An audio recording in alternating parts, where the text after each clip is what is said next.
In today's English lesson, we're going to talk about the subject of positivity and optimism. How to talk about it, how to express it, and we're even going to touch on the subject of toxic positivity, just in case things get a little bit too positive.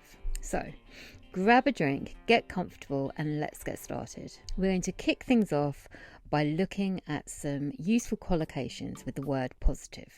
Let's start with a positive outlook. Do you have a positive outlook? Having a positive outlook is all about having an optimistic view of life and expecting good things to happen. For example, despite facing numerous challenges, she still maintains a positive outlook on life. It's a great way of expressing having a hopeful perspective. The next collocation we're going to look at is a positive frame of mind. And this describes a mental state where one focuses on positive thoughts and feelings. For example, having a positive frame of mind can really help you to deal with stressful situations. I try and adopt a positive frame of mind, but it's not always that easy. And then similar to this, there's a positive mindset. This means having a mental attitude which expects positive results. You could say that having a positive mindset is crucial for success and development in the workplace. Another one is positive thinking. And this is about focusing on the good in any given situation. People often talk about the power of positive thinking. Positive thinking helped him to overcome his fears and achieve his goals. I'm a little bit skeptical, can you tell? Okay, so let's look now at some expressions which convey positivity. To make the most of something means to take full advantage of a situation or an opportunity. I made the most of the lesson by taking down lots of notes. I'm making the most of the sunshine by getting out and enjoying the sunshine. Making the most of something is all about optimism and resourcefulness. Maybe you're in a situation which isn't perfect, but you're going to make the most of it. You're going to take away what you can from the situation. The next expression I've got for you today is to look on the bright side.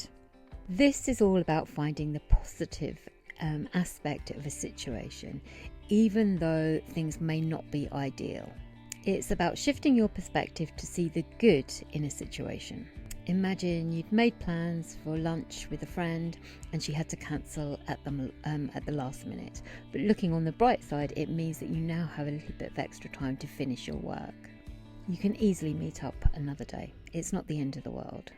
My kids will testify that I use the expression "is not the end of the world" maybe a little bit too much. Bad things happen, but it's not the end of the world. I always try and look on the bright side of things. Okay, do you know what a glass half full attitude is? Well, imagine you have half a glass of water and you can see that glass of water in two different ways. You could see it as being half empty or half full. Somebody who sees the glass as being half full has more of a positive attitude and appreciates what they have rather than what they lack. Sometimes refer to different sorts of people as half glass half full people or half glass empty people, just depending on their demeanour. My student didn't get the score that she had hoped for in her IELTS, but she still saw it as a valuable experience because she would be better equipped for next time she took the test. That's a glass half full attitude. Next up, let's look at there is light at the end of the tunnel. Imagine things are really tough. You're in a dark place, but you can see the light at the end of the tunnel. You can see the end of it. This situation isn't going to stay the same forever. It's used to convey the idea that despite current difficulties, there are brighter times ahead. We're going through a tough time at work right now, but there is light at the end of the tunnel. There's a glimmer of hope. The next expression is when one door closes, another door opens. I'm not entirely sure that this is always the case, but it's a nice way to look at things. It means that every ending is the opportunity for a new beginning. Maybe you didn't get the job that you applied for, but perhaps that's because there's an even better opportunity waiting for you just around the corner. Some people also say it happens for a reason to explain this kind of thing and to put a positive spin on it, sort of suggesting that you're destined for something even better. It's a good one to keep in mind when you face setbacks. Do you know anybody who always sees the best in people? This means to focus on the positive qualities in people rather than criticising and finding the negative things about them. When I was a kid, I had a teacher who always saw the best in all the children in the class, and it made her a fantastic teacher. And I think this attitude allowed her to get the best out of her students as well. I do try and see the best in people, but also I try not to be naive. Naivety is when you show a lack of judgment or wisdom, maybe through lack of experience. And if you see the best in everyone, it can leave you a little bit open to exploitation. But that's negative, and we're talking about positive things. Let's have a look at some positive phrasal verbs. To look forward to something. Looking forward to something is all about expressing excitement about something in the future. It's about a sort of joyful anticipation. I'm really looking forward to starting my course in September. I'm really looking forward to seeing my family at the end of August. My daughter looks forward to everything, and it's a beautiful quality. She looks forward to things like Christmas and to her birthday and to holidays, but she also looks forward to little things like watching a TV show in the evening or dinner or going to bed. I think it's a lovely way to approach life, and I wish I could do it a little bit more. The next phrasal verb is to cheer up, and this is a way to encourage somebody or yourself to be happier. But be careful telling other people to cheer up. You know that toxic positivity that I mentioned at the beginning. This is where toxic positivity comes in. Telling other people to cheer up can sometimes be a little bit insensitive. But it's a word that I use, or a phrasal word that I use to talk about myself. So sometimes I'll say I'll cheer myself up with a cup of coffee, and I'll listen to some good music. That will cheer me up. The next phrasal verb is to pay off. And when something pays off, it means that the hard work that you've put into something starts to show results. All those long nights spent studying finally paid off when I got a first in my degree.